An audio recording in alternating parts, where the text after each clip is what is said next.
Okay, so we're going to talk about energy work today, but we're going to talk about my own way of doing energy work, kind of.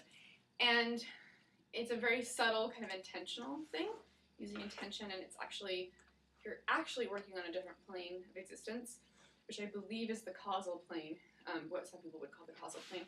But we'll talk about all that. So I just want to introduce myself.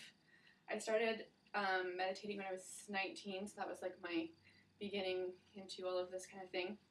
And I studied Chinese medicine and Ayurveda. So they're both Eastern forms of medicine that have to do with energy and elements and everything. And I did a little bit of Tai Chi and lots of yoga, and I went to massage school. And when I went to massage school, I went in San Jose to Just for Your Health massage school for 100 hours. And I just started doing massage pretty immediately afterwards. And that wasn't a lot of training, but that allowed me to kind of experiment with my own ways of doing things without a lot of influence of other things going on. So I ended up going to Maharishi University of Management in Iowa, and I got a second BA in Physiology and Health, which was an Ayurvedic kind of slant on physiology and health. And then I got a master's in Vedic science, which is the science of consciousness.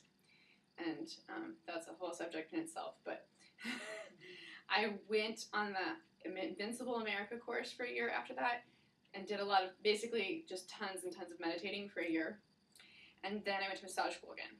So when I went to massage school again, I got 650 hours of training this time. And that included some basic energy work stuff. And I'd already kind of started doing what I felt that I should be doing in a very intuitive, instinctual way. And I'd already kind of started working with a mentor who was teaching me his way of knowing, just general principles of energy work, really. So I got a lot of general principles. And then what I did was, they even taught us like a little bit of cranial sacral, and I don't usually do that because I don't feel like I had enough training in it.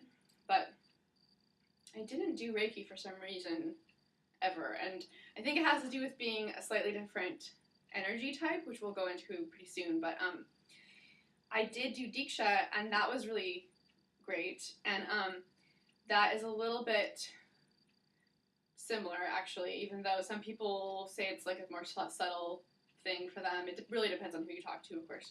How do you spell that?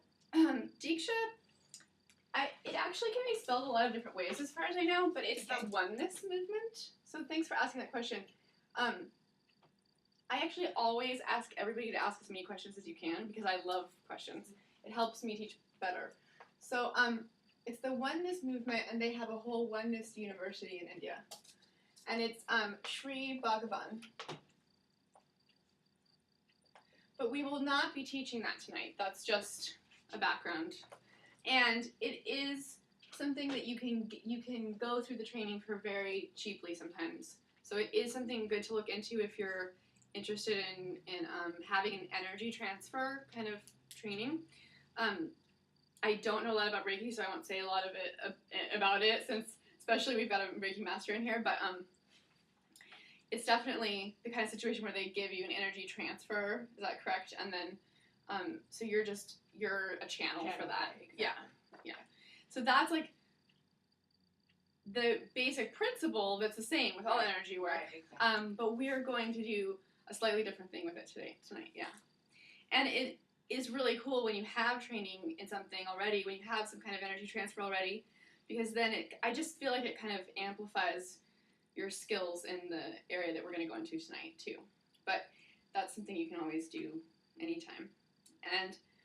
And so my mentor was teaching me to use my intuition, and he was also teaching me how to process my emotions, which I think was one of the most important things that I've ever learned in my life.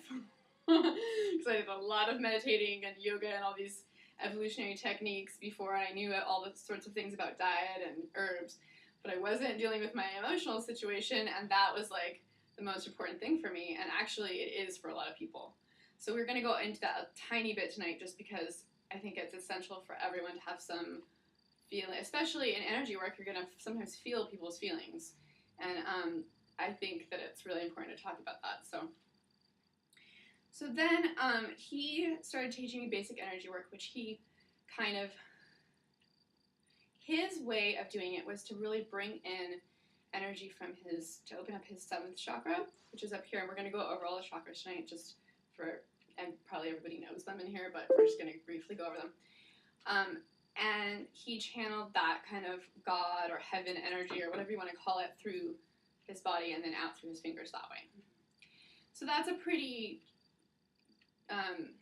you'll hear a lot of people mention things like that. I think that was pretty generic in terms of, and yeah, widely believed in kind of way of doing things.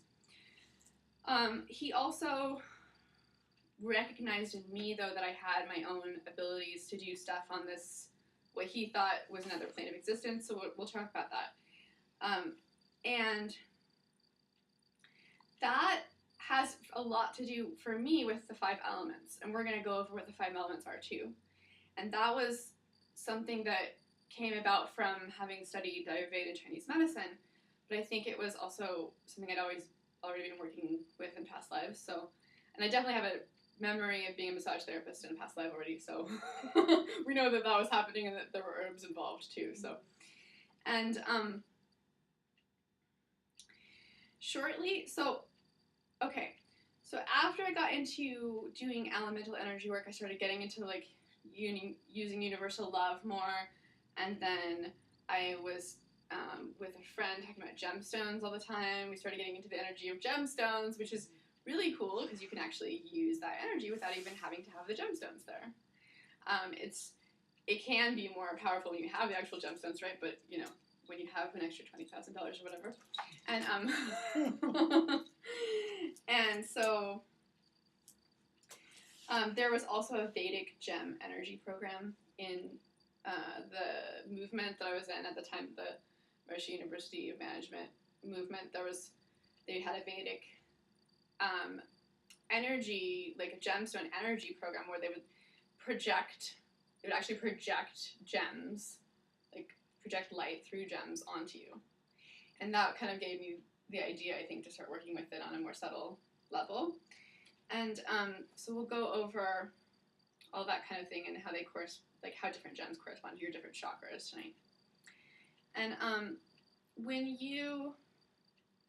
so anything that you guys are attracted to or that you really believe in, you can use actually in an energy work way.